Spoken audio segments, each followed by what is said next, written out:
Tal lo prometido, tenemos la presencia en los estudios de Rojo 7000 de Alain Baudena. ¿Cómo te va, Alain? Hola, ¿qué tal, Jorgito? ¿Bien? Muy bien, muy bien. Alain Baudena es un diseñador y carrocero que estuvo en los diseños de múltiples coches de turismo de carretera y otras categorías también. Queremos que nos cuentes un poquito cómo nació, cómo comienza tu labor como carrocero. Bueno, yo tendría que empezar diciendo que soy la tercera generación de carrocero. Empezó mi abuelo en la Fiat de Italia, junto con Pininfarina. Siguió mi padre en la segunda, yo la tercera, y la cuarta mi hijo Gastón, que la está haciendo en Estados Unidos. Eh, Mi inicio en las carreras, digamos, se debe al recordado José Froilán González, el amigo Pepe, para el cual, cuando recién salió la pickup Chevrolet, nos encargó hacer carrocería sobre la pickup Chevrolet. Bueno, ahí nació tu relación y has diseñado una serie de automóviles y quisiéramos que compartas junto a nosotros esas imágenes para que nos vayas recordando cada uno de ellos. Acá vemos imágenes de las primeras coupés, las primeras Baufer que nacieron en las pistas. ¿Por qué no las vas enumerando?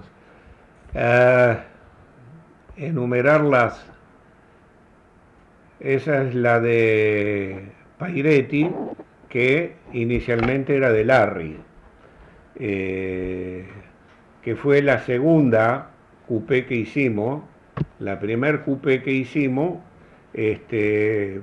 fue la de Julio Faustino, que Froilán nos pidió si podíamos embutir una coupé sobre un chasis Meunier. De donde sacamos la plantilla de los vidrios laterales, del parabrisas, de la luneta, sacamos unas plantillas de las curvas del techo, del ancho del techo, en fin, la inclinación del parabrisas. Sobre el chasis Meunier hicimos unas jaulas antivuelco conformando las puertas, que creo que fue la primera jaula integral que se hizo en un turismo carretera. Y hicimos la carrocería alrededor de la jaula, así que la jaula prácticamente no se veía. Usamos la parrilla del Studebaker para hacer la trompa y tuvimos el problema de que se rompía la trompa, porque las puntas del chasis tenían movimiento. Tuvimos que experimentar durante 2 o 3 carreras para darnos cuenta del problema, y luego pusimos un caño desde la interior, que no se veía prácticamente, desde la jaula antivuelco de la base del parabrisas hasta la punta del chasis. Lo que empezó a ser una especie de subchasis, y se nos terminó los problemas de rotura de trompa. Luego, con el mismo criterio, mandamos 2 caños hacia atrás del vehículo para evitar los problemas torsionales del vehículo. Y bueno, con eso había una notable mejoría en la tenida del vehículo. Eso fue, digamos, el primer coche que hicimos. Con eso Baudena logra, Pairetti gana con un Baufer el Gran Premio del 66. Es todo un orgullo. Efectivamente, efectivamente. Todo un orgullo, porque muchas veces uno dice, y los preparadores, los motoristas, pero ustedes estaban haciendo un vehículo y da la casualidad que están trabajando con las coupé y asimismo trabajan con el primer compacto que cambia la categoría, que es el Chevitú. Efectivamente, siempre con una excelente relación con el amigo Pepe. Nos trajo el Chevitú. El primero, el primero, era un Chevrolet 400 sedán 2 puertas, el Chevy Nova, le decían en Estados Unidos, que le hicimos unas pequeñas reformas. Le hicimos obviamente una jaula antivuelco, una butaca, un tanque de nafta. Sobre el capó le hicimos un protector para los carburadores, digamos, para que no le entraran piedra ni tierra. Le hicimos el paragolpe delantero nuevo en chapa del 20, con un recuadro adelante donde iba el radiador de aceite. Esa fue la primera versión del Chevitú. Ya en el 65 le hacen, si bien mantiene las líneas originales, este auto que ya viene con la trompa negra y ya empieza a tener cambios y empieza a evolucionar. Claro, ahí empezó, digamos, una evolución profunda, diría yo, del automovilismo argentino, del automovilismo mayor. Digamos que el Chevitú fue el auto bisagra que hizo cambiar muchas cosas, porque en auto moderno no había que inventar tanto, digamos, el monocasco es mucho más rígido que un chasis.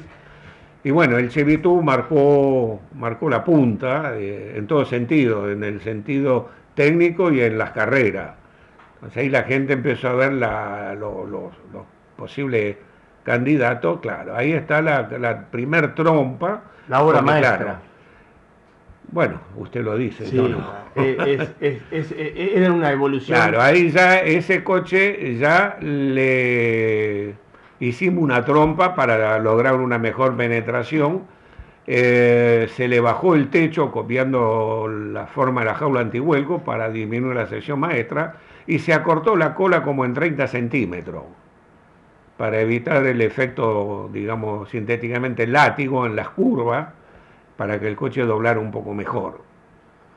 Esto generó muchos cambios en la categoría porque la evolución del Chevitú del 66, que es esta que estamos viendo, sí, fue la que generó un poco la evolución y empezaron a aparecer en escena otros carroceros y otros que intentaban hacer el cambio y es el principio del cambio grande que tuvo la categoría. Yo quisiera aclarar que en esa época teníamos otro país, un país más pujante, había plata, porque el automovilismo sin dinero no funciona.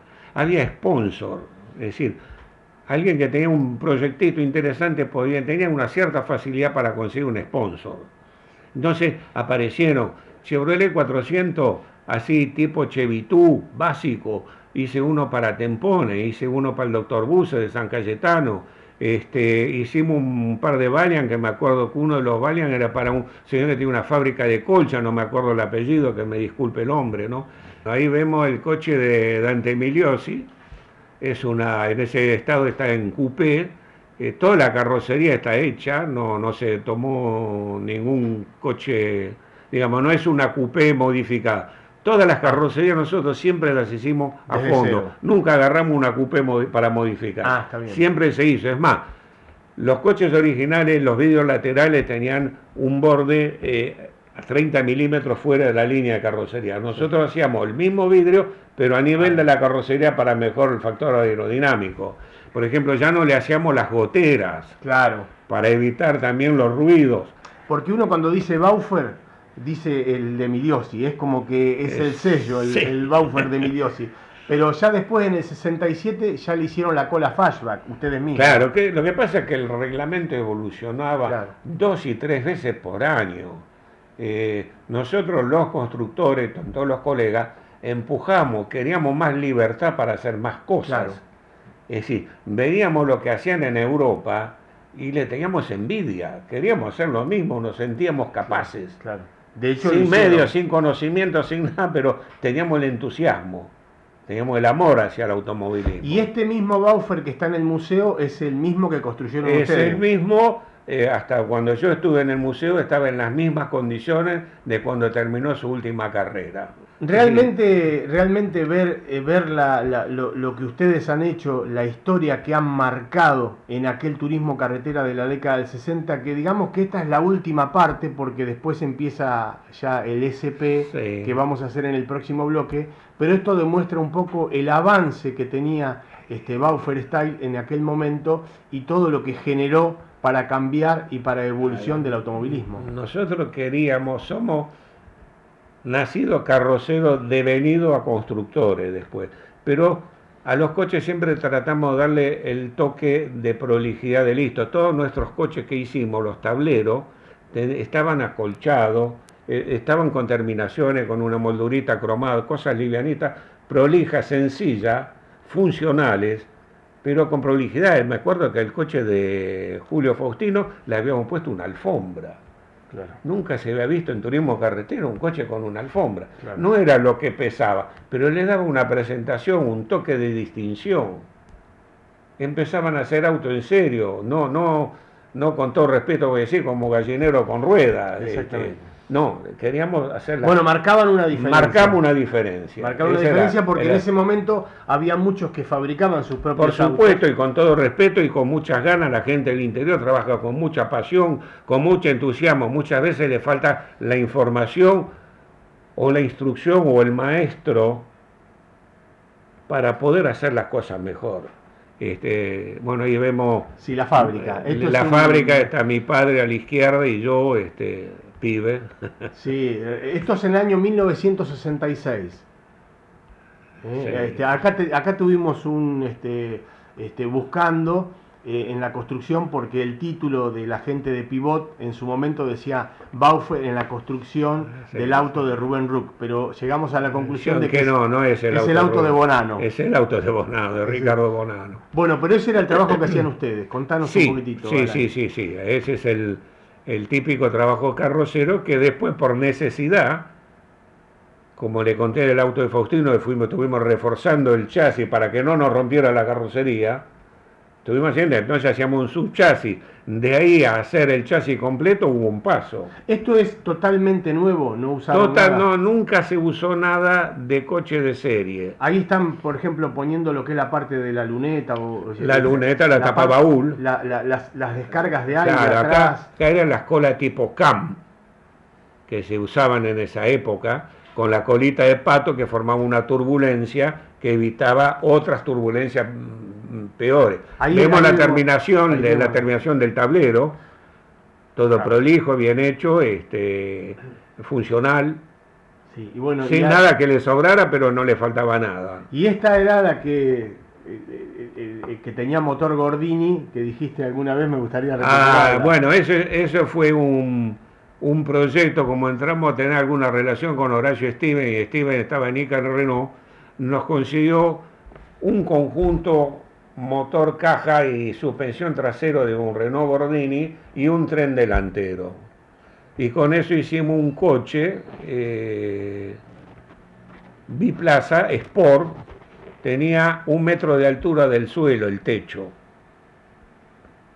Había que deslizarse dentro del auto, totalmente de aluminio. Ahí se ve, ese es el auto. Que me gustaría mucho encontrarlo, ese auto. También hicieron... Se hizo un solo ejemplar. Ajá. Creo que el parabrisas era una luneta de Fiat, de la Coupe Fiat 1500. Creo que porque teníamos un problema con los parabrisas, no había posibilidad de hacer parabrisas. Recién después, cuando llegamos por prototipo, pudimos hacer parabrisas, pero había que hacer una serie mínima de 10. Y en vidrio templado, no laminado. Este es el auto que estábamos viendo, que fue la bomba de Bonanno, que se armaba en Mar del Plata, con un F100. Con mecánica Lupacchini, el nene Lupacchini en un principio. Ajá. Y después la tuvo Ravelino con el arquitecto Favarín. Puede ser, el ingeniero Favarín, perdón, no arquitecto, pero sí, la manejaba acá en Mar del Plata. Acá lo que decíamos hoy del doctor Bussi, no, este es el doctor Bussi, este es lo que hablábamos hoy del vuelco, y que bueno, un poco era ver que salieron bien y que el auto, que a pesar de que quedó patas para arriba, tenía una estructura bárbara. Baufer fue precursor en la fabricación de jaulas antivuelco. Fuimos los primeros, es más, cuando el Automóvil Club decidió hacer las reglamentarias, el ingeniero Rafa Sierra me consultó, estuvimos charlando con toda la comisión técnica de medidas, forma y qué sé yo, y prácticamente participé muy activamente de la redacción del reglamento, porque yo tenía una experiencia, y durante muchos años fuimos los únicos que hacíamos jaulas antivuelco. Las butacas Baufer también conocí, los tanques de aluminio para categoría anexo J, los tanques de 100 litros, que eran eso, hicimos los grandes premios. Hacíamos a pasto, preparamos más de 100 autos, que yo hoy me pregunto dónde fueron a parar todas esas jaulas, todos esos tanques, todas esas butacas. Qué jugosas son tus experiencias, Alain, pero ¿qué te parece si vamos a un corte y nos contás qué pasó con los Sport prototipos? Con todo gusto.